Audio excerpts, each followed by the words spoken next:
तुपाकुलगुडम के पास एक बैरेज तेलंगाना सरकार के द्वारा बनाई गई है। वहाँ से छत्तीसगढ़ की पानी जो है वो मतलब तेलंगाना के लोग ले जा रहे हैं, जो कि छत्तीसगढ़ वासियों के ये एक मैं सवाल करना चाहता हूँ। राजेश झाड़ी जी हमारे जो पत्रकार साथी हैं, वरिष्ठ पत्रकार हैं, वो तेलंगाना के कई बातों से वो अच्छी तरह वाकिफ हैं। तारलागुड़ा में जिस तरह से जो डैम बनाया गया है, जो पानी बिल्कुल हैदराबाद या आंध्र प्रदेश की ओर जा रही है, क्या ये छत्तीसगढ़ सरकार ऐसा डैम बनाए तो कैसा रहता?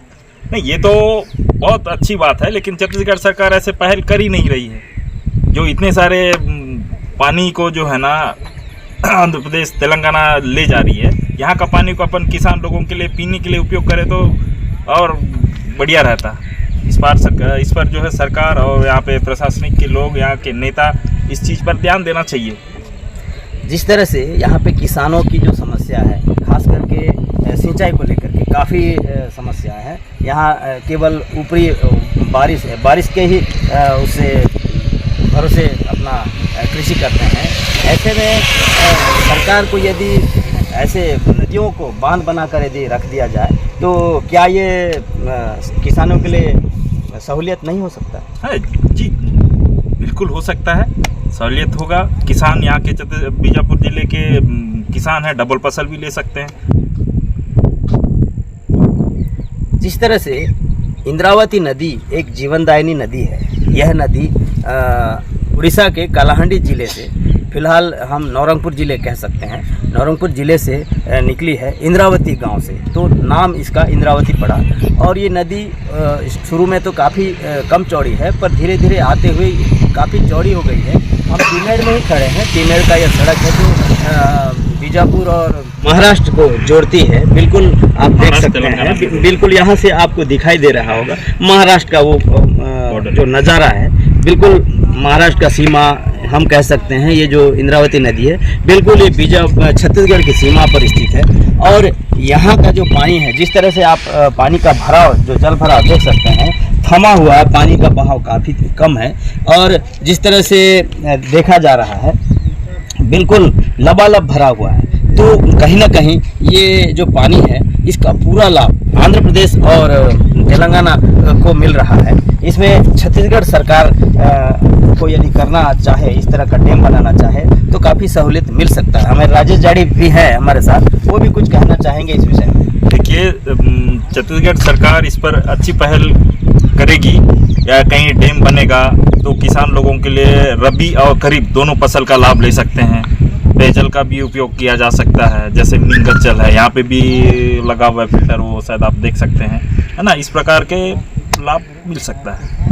हमारे साथ ही एक बस्तर आवाम के संपादक भी हमारे साथ मौजूद है। उनसे भी हम जानने का प्रयास करेंगे कि ये जो इंद्रावती है और इस पर उनकी क्या राय है और उनका क्या प्रतिक्रिया है, इसको लेकर के हम जानने का प्रयास करेंगे। आप देख सकते हैं जो नदी है, बिल्कुल हम पुल के ऊपर खड़े हैं। हमारे साथ बस्तर आवाम के संपादक मौजूद हैं, उनसे हम जानने का प्रयास करेंगे। बताइए। बिल्कुल ये बहुत अच्छी पहल भी होगी, सरकारें होगी। अगर जिला प्रशासन और जो किसान है हमारे बीजापुर जिले के, अगर जिस तरीके से आपने बात किया था तेलंगाना और जो आंध्र प्रदेश है, जो हमारे तारलागुड़ा पे जो डैम बनी है, वहाँ से पानी का जो उपयोग करते हैं पीने के अलावा खेती का भी है। और छत्तीसगढ़ में जब आप खेती की अगर बात करते हैं, सिर्फ एक फसल अपन निर्भर सिर्फ बारिश की जो पानी पर निर्भर रहते हैं, क्योंकि हमारे जिले से जो जिला की सीमा से होकर जो इंद्रावती बहती है, कहीं इस पानी को सही उपयोग कर नहीं पा रहे हैं। अगर इस रिपोर्ट के बाद, अगर आपकी जो पहल के बाद अगर सरकार या जिला प्रशासन जो जिम्मेदार है वो अगर इस पर पहल करते, अगर इंडिकेटर की व्यवस्था करते, अगर नहीं भी करते हैं, इस पानी को जो नहर बना के नहर के माध्यम से अगर जिले के जो अलग अलग गांव है, जो किसान है, उन तक अगर पहुंचाए तो पीने के अलावा भी खेत की जो अच्छी फसल निकाली जा सकती है, जो अच्छी आमदनी भी होगी। लगातार आप समझते हैं कि खेत तो भरपूर है हमारे लोगों के पास, लेकिन एक ही फसल से ज़्यादा पैसा हम नहीं ले पाते हैं।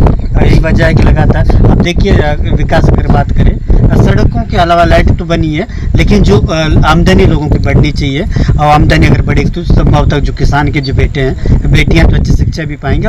और जो प्रशासनिक जो सेवाएं हैं जिसमें काफ़ी पैसा लगता है, क्योंकि कोर्स भी नहीं कर पाते हैं। जिस तरह से बीजापुर में साग सब्जी के दाम जिस तरह इतनी अधिक है और जिस तरह से प्रतिदिन इतने इतनी बढ़ोतरी हो रही है, काफ़ी महंगी साग सब्जी मिलती है, क्या सरकार यदि इस तरह के बांध बनाए जाए और इसके साथ आपको याद दिला दूं कि मिनगाचल नदी में भी एक प्रोजेक्ट बनाया जा रहा है, जो पीने के पानी के लिए वो एक फिल्टर वहाँ तैयार किया जा रहा है। उसकी प्रोजेक्ट कब तक तैयार होगी ये तो प्रशासन नहीं बता सकते हैं, लेकिन भोपालपट्टनम ब्लॉक के अंतर्गत तिमेड़ नदी को भी ऐसा बनाया जाए पीने योग्य पानी के लिए, तो कितनी इसका मददगार साबित।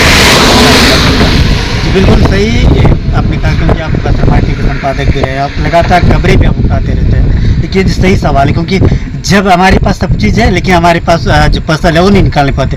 आज भी आप देखिएगा बाजारों में तेलंगाना और आंध्र प्रदेश में जो मिर्ची से लेकर टमाटर और जगदलपुर से उड़ीसा से होते हुए यहाँ आती है, देखिए कहीं ना कहीं ट्रांसपोर्ट की जो लगातार चार्ज है वो जहाँ 1 रुपया मिलना चाहिए यहाँ 10 रुपया मिलता है। लेकिन अगर ये पानी का उपयोग जो है धान के अलावा अगर एक सब्जी बाड़ी में अगर लगा ले तो आमदनी तो बढ़ेगी, लेकिन जिले के जो लोगों के लिए जो सब्जियां हैं वो कम रेट में मिलेगा और शुद्धता मिलेगी, देसी स्टाइल पे, और लोग स्वस्थ भी रहेंगे, आमदनी भी बढ़ेगी। बिल्कुल सही सवाल, इसमें बिल्कुल पहल करना चाहिए। लेकिन आप देखते हैं जो विभागें हैं सरकारों की लगातार करोड़ों की फंड, लाखों की जो फंड रहती है, तो फंड तो जारी करने देने की बात करते हैं, लेकिन किसानों को कहीं ना कहीं योजना के बारे नहीं बताते।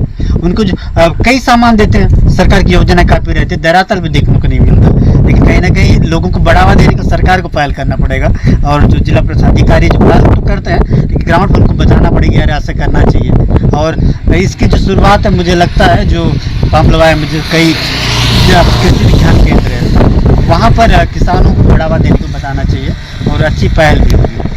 तो देखा आपने हमारे संपादक महोदय हैं बस्तर आवाम की, जिस तरह से उन्होंने कहा कि सरकार को पहल करनी चाहिए, जिला प्रशासन को जो यहाँ के जो कृषक हैं उन्हें जागरूक करनी चाहिए सिंचाई के विषय में कि किस तरह सिंचाई करें। और किस तरह आपने हमारे संपादक महोदय हैं बस्तर आवाम की, जिस तरह से उन्होंने कहा कि सरकार को पहल करनी चाहिए, जिला प्रशासन को जो यहाँ के जो कृषक हैं उन्हें जागरूक करनी चाहिए सिंचाई के विषय में कि किस तरह सिंचाई करें और किस तरह से खेती करें तो उन्हें जो अच्छी फसल वो मिल सके।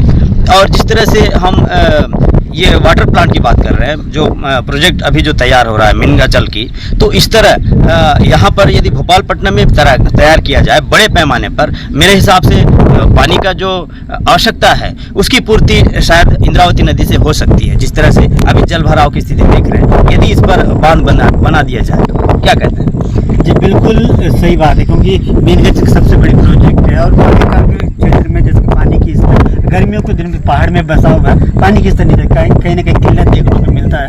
और पानी की जो पियाओं के अलावा भी खेती के आसपास के जो गाँव है कहीं ना कहीं वो हरा भरा 12 महीना को देखने में, क्योंकि तालाब तो है वहाँ पर, लेकिन पानी की स्तर कभी कभी बारिश की वजह से नहीं हो पाता। लेकिन जिस नदी का अगर पानी अगर एनिकेट के माध्यम से रोक कर दिया जाए तो भरपूर मात्रा, बिल्कुल आपने सही कहा, क्योंकि हम बार बार ये कहते हैं कि किसान संपन्न होगा, किसानों को अगर एक फसल के अलावा 2-3 फसल अगर निकालेंगे तो सौभाग्य उनके परिवार भी लगातार बढ़ेगा और सब सक्षम हो गया। गरीबी तो जो सरकारें कहती है गरीबी हम कम करेंगे, कहीं यहाँ से शुरुआत उनकी होगी। बिल्कुल सही सवाल आपने किया है और लोगों को भी समझना होगा, और शायद यही वजह है कि जो आज की रिपोर्ट है, खास अगर कोई अगर देखते हैं तो बिल्कुल इस बात में चर्चा होनी चाहिए किसानों की। आपने भी कहा, आपने भी जरूर कोशिश किया, लेकिन इस लोगों को भी इस पर ध्यान देना होगा, सोचना होगा, सोचने के अलावा काम भी करना होगा, कहीं ना कहीं सार्थक प्रयास होगा आने वाले समय में। सही कहा अरुला जी कि जिस तरह से भारत एक कृषि प्रधान देश है और कृषकों को जिस तरह से जागरूक कर उन्हें प्रवृत्ति देना चाहिए, सरकार की पहल होनी चाहिए, जिला प्रशासन की पहल होनी चाहिए, मैदानी स्तर पर उन किसानों को सजग करना चाहिए जो अच्छी तरह से खेती करते हैं, या फिर खेती करना सिखाना चाहिए। ऐसे समय समय पर जिला प्रशासन भी उन्हें खेती करने के लिए प्रेरित तो करता है, लेकिन समय समय पर मॉनिटरिंग करें तो काफ़ी इसमें लोगों को जानकारी मिल सकती है और अच्छी खेती भी हो सकती है। बोलो। छत्तीसगढ़ के आखिरी चोर भी आज ने किसानों को लेकर हमारी एक छोटी रिपोर्ट दी, जिसमें संपादक के साथ ही संवाददाता जो हमारे जिले के जो वरिष्ठ पत्रकार हैं उनसे जानने की कोशिश, आखिर जिस ब्रिज पे हम खड़े हैं कभी इसे पार करने के लिए कभी मशक्कत करना पड़ता था। सरकारें कई सरकारों आई है, उनकी कहीं ना कहीं सोच रही है, कई जनप्रतिनिधि रहे हैं, उनकी सराहनीय पाल रही है। यही वजह है कि यहाँ पर ब्रिज बना, ब्रिज के बाद जिस तरह से लोगों का आवागमन के साथ ही जो पानी का जो इस तरह से लेकर किसानों को क्या कुछ लाभ होगा, हमारी एक छोटी रिपोर्ट थी और वही संपादकों के नेतृत्व उनको क्या कुछ कहना था, संवाददाता जो रिपोर्टर जो उनकी क्या कहना था, हमारी क्या दृष्टि इस पूरी योजनाओं को लेकर किस तरह से लोगों को लाभ होगा, उसमें की छोटी पहल बस्तराम के माध्यम से था। और साथ ही जो रिपोर्ट है अगर आप देख रहे हैं तो रिपोर्ट में बिल्कुल ज़रूर एक बार सोचिएगा, अगर इस पर जिस तरीके से हमारी जो बात संवाददाता की भी रही है, हमारी जो पत्रकारों की रही है, इस पर अगर ध्यान दें तो किस तरह से किसानों को लाभ होगा। अगर जनप्रतिनिधि है तो आपका जिम्मेदारी समझिए, अगर नागरिक है तो बिल्कुल अपने परिवार की जो आमदनी बढ़ाने की एक माध्यम समझ सकते हैं। बस्तर अवाम की जो रिपोर्ट है, अगर आपको अच्छा लगे तो इस वीडियो को और लोगों को शेयर करिएगा, इस पर ज़रूर चर्चा होना चाहिए। बस कमेंट बॉक्स में जाकर ज़रूर बताइएगा क्या किसानों को आमदनी बढ़ाने के लिए क्या ये इस तरह की योजनाएं सरकार और जिला प्रशासन के साथ ही साथ नेताओं को करना चाहिए।